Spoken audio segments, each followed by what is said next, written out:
What is going on, Miami Dolphins fans? Welcome back to the Fins Up Network. It's Ben Morgan, and we just cannot have an easy one, can we, man? I have got to get a blood pressure medication to sponsor the show because we are all going to need it pretty damn soon if we have to keep watching games like this.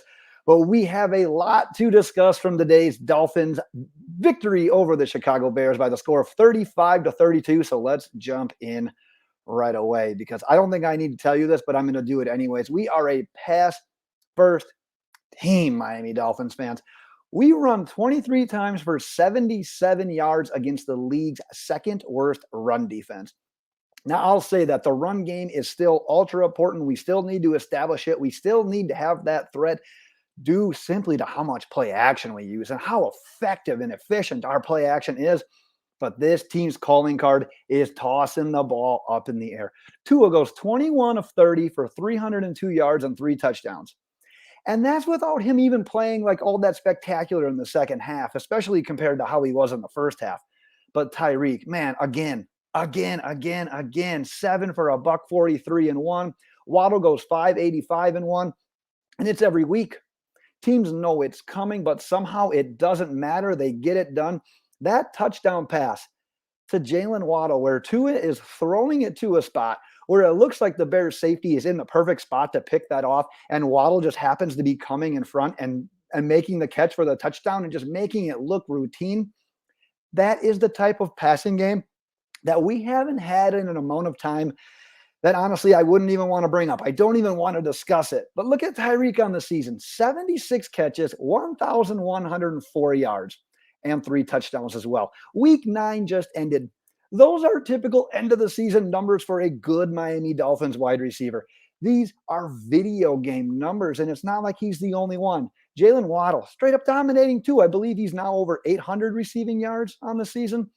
And I know Mike McDaniel, I mean, he's got the run game thing on his resume. He's the run game coordinator. The 49ers feature this great run game while he's there, stressing the importance of running the ball. We get a fullback now. We got all that great stuff.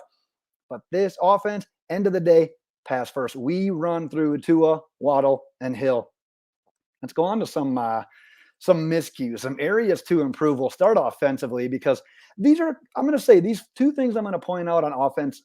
I'm nitpicking, okay? Don't drag me here. I'm nitpicking. I want this team to be great. Tua missing Durham Smythe on the 4th down when we went for it rather than just trying to go up by 6. And honestly, yes, if Tua could have that one back, he would want it back. He short hops it essentially to Durham Smythe. But I think what the announcer during the broadcast said was spot on. I think Durham Smythe kind of gave one quick look behind him to see where the defender was, and there wasn't really a defender there. And Tua noticed that, and he kind of like second guessed the throw, and he ended up missing it. So misses happen. That is one of them. It just happened to be at an important time of the game when we're going for it in a scoring opportunity. And then the underthrow to Waddle on 3rd and 11, which basically would have sealed the game, would have been a dagger. And please, don't let anyone tell you that it's the weak arm. This is not a weak arm scenario. This is simply just a miss. For how surgical Tua was in the first half, he's not always going to be spot on with every single throw. There are going to be incompletions. Believe it or not, we're going to throw some completions, misses happen. But that's a play in particular that a great team is making. If we simply don't just float that ball in the air, if Tua just lets it rip and lets Waddle run underneath it, that's a dagger touchdown rather than relying on the defense. Now let's talk a little bit about the defense here because, man, we can't stop. We can't contain. I'm not quite sure what we're doing against mobile dual threat quarterbacks at this point in time. Justin Fields set the NFL record for most rushing yards by a quarterback in a single game, I believe. I heard that today. 178 and a touchdown on 15 carries. And that touchdown was a 61-yarder. So we've now given up that to a quarterback. And earlier against the Ravens, we gave up, I believe it was a 75-yarder to Lamar Jackson. Now, I'm no defensive guru on here. I don't have the remedy that can automatically fix this. But to me, it seems like we rush so hard off the edge that a dual threat quarterback can say, like, once those edge rushers get about even, when they're about to bend and make their way around, all they do is step up. And then Fields was glancing at the field, finding his hole and taking it and getting like the 10 yards from there. Making matters worse, he, just like Josh Allen has, just like Lamar Jackson has, just like Kenny Pickett sort of did, he's getting Dolphins defenders with that pump fake and run. Basically, he's either like right at the line of scrimmage, or some cases they're already past it. But he's getting that pump fake. The defender goes flying up into the air, and then you're getting an extra 8 to 10 yards, just like so many of those other quarterbacks as well. But to me, you got to do something coaching on that. Getting these guys to stay down. You can't be leaving your feet. It's like going out on a jump shooter. Stay on your feet, aim at the hips, wrap up, and just make the tackle, because the quarterbacks are never going to throw the ball in those situations. They're simply making that pump fake just to get you up in the air so you can continue running.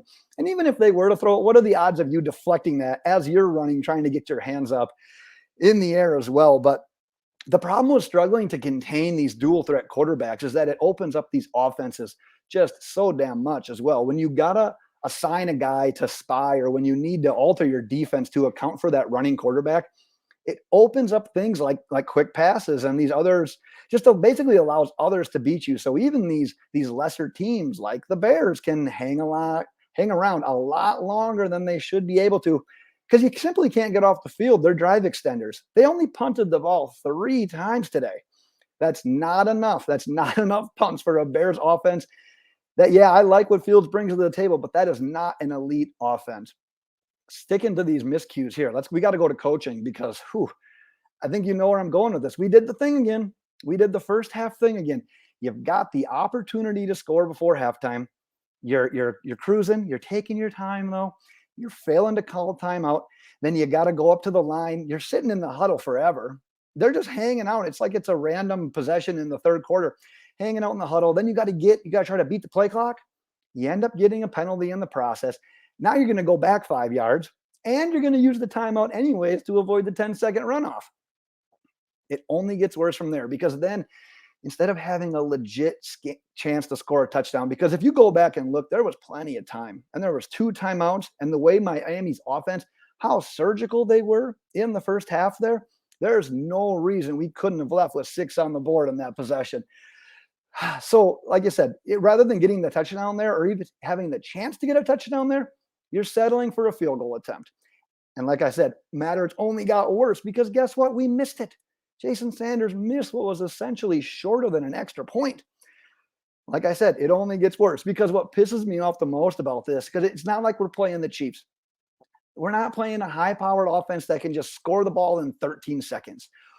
Who cares if you don't bleed the clock down to under 10 seconds when you're playing the Bears? Just get the damn points. Go ahead and leave 30, 40, 50 seconds. Let your defense attempt to do their job against a team like the Bears. And then what they do? They call timeout to set the field goal up with 12 seconds left. So you're wasting all this time to try to bleed the clock. And then rather than letting it bleed to like 3 or 4 seconds before kicking the field goal, they call the field goal with 12 seconds. It's like, come on, you don't want to use your timeout because you don't want the clock. And then you go ahead and you do that anyways. This exact scenario is something I like. Mike McDaniel, I love everything. He's done wonders for this offense in just 9 short weeks as a first-time head coach, but this is something he has got to work on.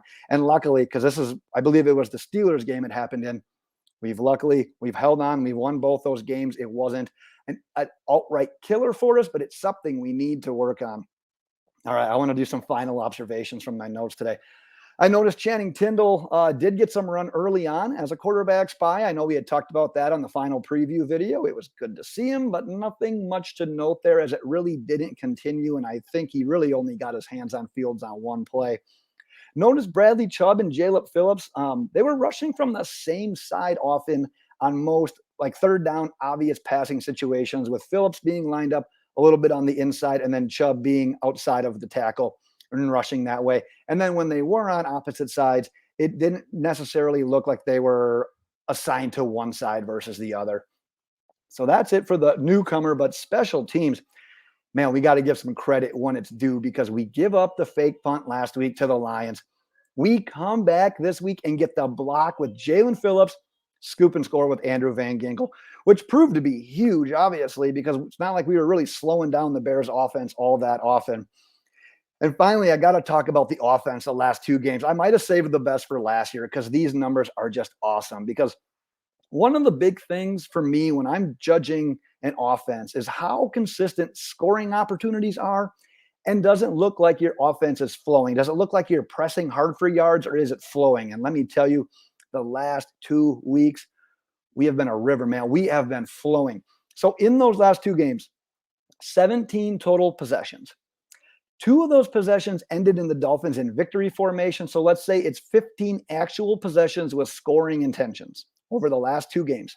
In those 15 possessions, 8 touchdowns, 2 field goal attempts, 3 turnovers or turnovers on downs, and just 2 punts. So that's realistically 13 of their last 15 possessions being legit scoring opportunities, because that fumble against Detroit with Braylon Sanders catching it, it was in field goal range, and I think that pass actually gave them a first down. And then if you look at their 2 turnover on downs today, both of those were in field goal range, and they were essentially happening because we had more intentions of scoring touchdowns rather than settling for field goals.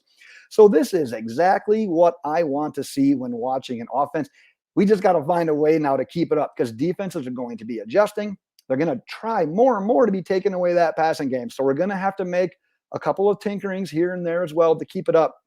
And hopefully, for the love of God, we can make some improvements on the defensive side of the ball as well. Because Lord knows we're going to need that with how many points that we are routinely giving up right now. But I do think I should add a qualifier. Today's game against that dual threat quarterback, not every quarterback in the NFL is going to pose that threat. You're going to have more traditional games moving forward as well.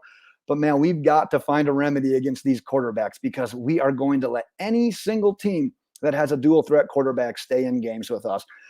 But those are my instant reactions for today's Dolphins fans. But I do want to hear from you as well. Drop your top takeaways from the Dolphins victory in the comments below, and let's cherish this one. And then we'll be back next week as we always are. So good win today, Miami Dolphins fans. And until next time, Fins up.